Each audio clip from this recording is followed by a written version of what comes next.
Righto, BackChat Breakdown. I want to start with, this isn't why the Kangaroos lost or Collingwood won, but this last 2 minutes we're about to look at, it's just a really good collection of moments in a game. One, this is why Collingwood is so good. They get these right all of the time.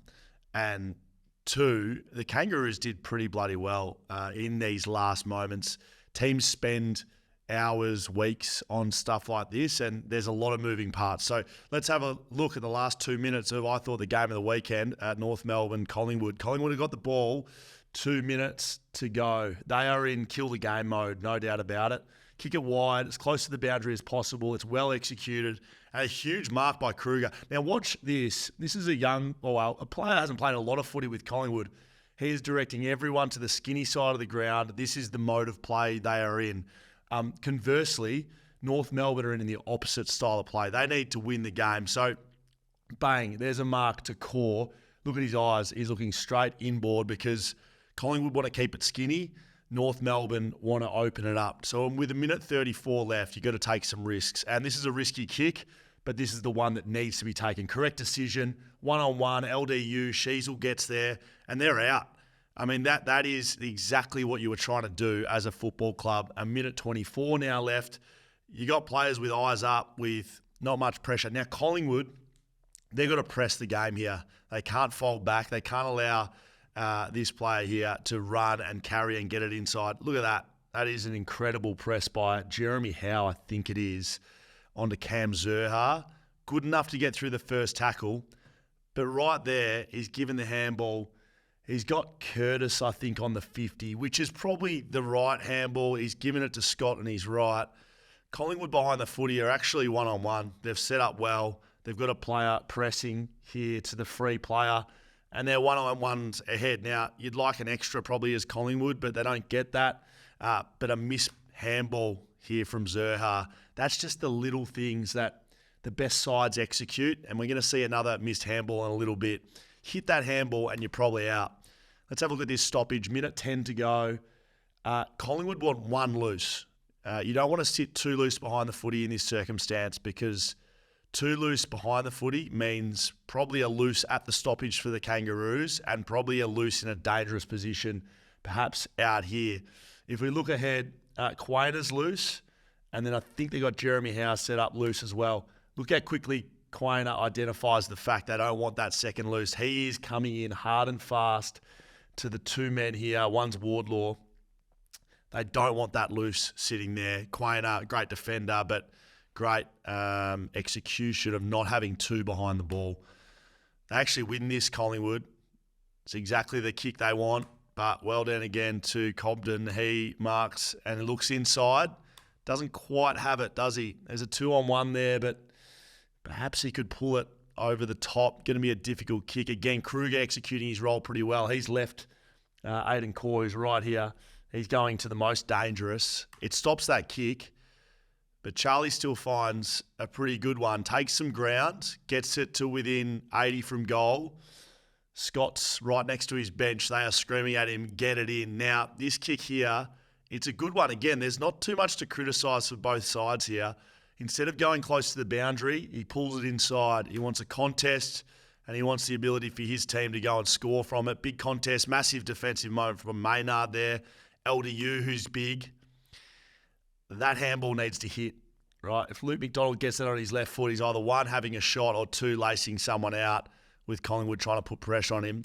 But it misses. It's a half volley, and it turns the game into scramble mode again.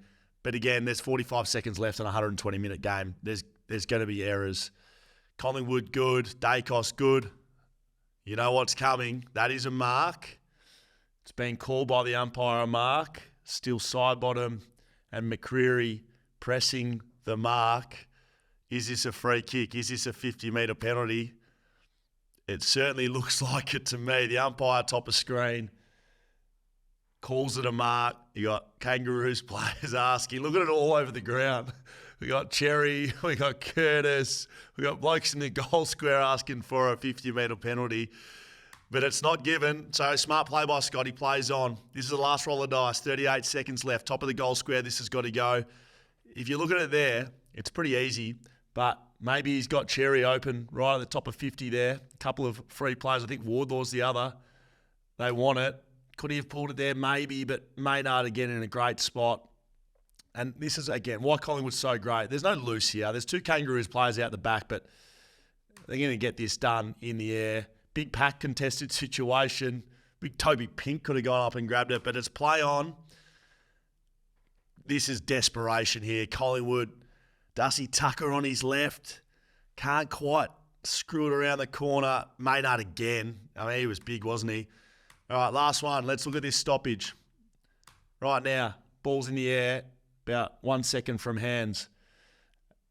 Like I said before, you don't want too loose behind the footy because it allows loose from the other side behind the ball. So Kangaroos have got a loose at the back, which is a good position. Collingwood have put everyone inside their own half. Clearly, they're trying to win the game.